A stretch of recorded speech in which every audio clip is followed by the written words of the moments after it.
Hai semuanya, balik lagi dengan saya Vicky Andani.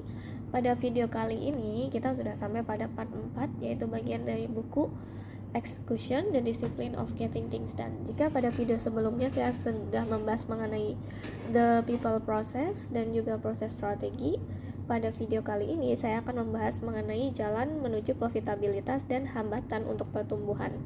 Nah, peta segmen pasar sangat membantu untuk menentukan peluang pertumbuhan.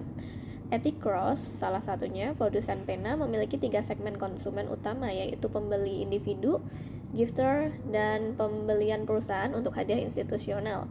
Setiap segmen produk akan memiliki pesaing, saluran, ekonomi, dan harga yang berbeda. Rencana strategi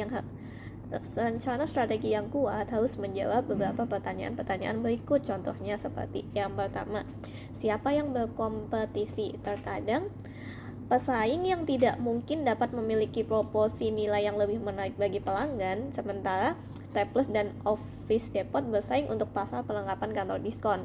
Mereka melewatkan munculnya Walmart sebagai pesaing.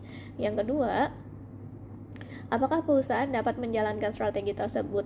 Nah, banyak strategi gagal karena bisnis tidak secara akurat menilai apakah organisasi mereka dapat melaksanakan rencana tersebut. Jika pemimpin telah secara aktif terlibat dalam ketiga proses inti dan menjalankan dialog yang kuat, mereka akan memiliki rasa yang layak dari kemampuan organisasi. Yang ketiga, apa tonggak penting untuk melaksanakan rencana tersebut? Milestone membuat rencana strategis menjadi realistis. Tinjauan interim berkala dapat membantu organisasi memahami keadaan saat ini dan perubahan apa yang mungkin diperlukan untuk kembali ke jalurnya. Yang keempat, apakah kebutuhan jangka pendek dan jangka panjang seimbang? Sebagian besar rencana tidak membahas apa yang harus dilakukan perusahaan, dari kapan rencana dibuat hingga kapan hasil puncak diharapkan. Ketika CEO jelas bahwa proyek jangka panjang tidak berarti tidak dibayar, stakeholders dapat mengembangkan cara yang luar biasa untuk memenuhi persyaratan pendapatan tanpa merusak proyek jangka panjang.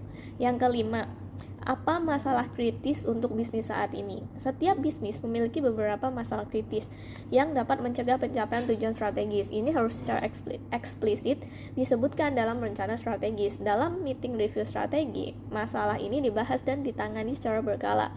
Rencana strategis memberikan landasan untuk dialog yang natural, tinjauan strategi yang menghubungkan strategi dengan operasi dan juga people process. Nah, selanjutnya kita akan membahas mengenai proses operasi. Nah, proses operasi memecah output strategis jangka panjang menjadi target jangka pendek. Ini terlihat dari pada program-program seperti peluncuran produk, rencana penjualan, dan rencana manufaktur bahwa bisnis harus menyelesaikan untuk mencapai tujuan yang diinginkan. Pemimpin harus menetapkan tujuan secara aktif, menghubungkan rencana proses operasi dengan orang-orang dan proses strategi, dan memiliki tinjauan operasi untuk menyelaraskan organisasi dengan rencana tersebut. Rencana operasi pada dasarnya berbeda dari anggaran yang biasanya menggunakan angka tahun sebelumnya untuk menetapkan target. Sebaliknya, rencana operasi yang sangat baik dimulai dengan dokumen strategi dan memecah tujuan strategis jangka panjang menjadi target jangka pendek. Banyak perusahaan menyiapkan rencana operasi berdasarkan anggaran. Pada kenyataannya, anggaran harus menjadi ekspresi keuangan dan rencana operasi. Nah, saat itu juga kita perlu melakukan debatkan setiap asumsi. Nah, biasanya ada konflik kepentingan yang melekat ketika orang melihat review melalui lensa masing-masing. Dalam tinjauan anggaran formal, mereka bernegosiasi untuk mencapai kompromi. Sebaliknya, tinjauan operasi bertujuan untuk memunculkan semua asumsi, memperdebatkannya, dan memvalidasi mereka dengan pelanggan dan pemasok. Tinjauan operasi harus benar-benar memperdebatkan setiap asumsi, tidak hanya asumsi gambar besar, tetapi juga asumsi kecil dan pengaruhnya terhadap bisnis item demi item. Anda tidak dapat menetapkan tujuan yang realistis kecuali Anda telah memeriksa asumsi di baliknya. Selanjutnya saya akan membahas mengenai tinjauan strategi.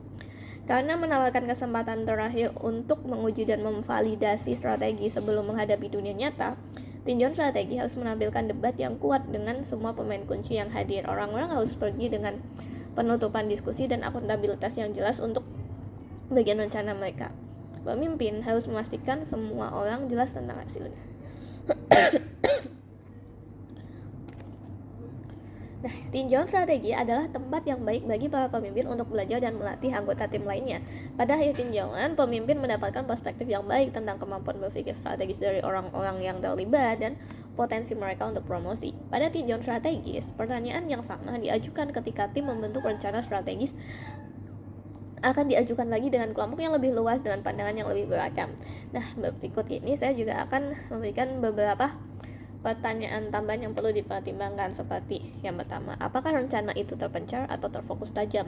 Dalam upaya untuk ekspansi, kadang-kadang bisnis dapat berakhir dengan barang dan jasa yang jauh lebih banyak daripada yang dapat mereka kelola. Periksa apakah strategi Anda menghindari fragmentasi usaha dan apakah perusahaan berencana untuk memasuki terlalu banyak segmen pasar secara bersamaan. Nah, apakah ini ide yang tepat? Nah, perusahaan dapat menyusun strategi sendiri ke pasar dan ide bisnis yang tidak dapat mereka capai. Terlepas dari seberapa baik Anda mengeksekusi, kemungkinan sangat bertumbuh terhadap keberhasilan perusahaan ketika ide-ide tidak sesuai dengan kemampuan saat ini atau memerlukan akuisisi mahal.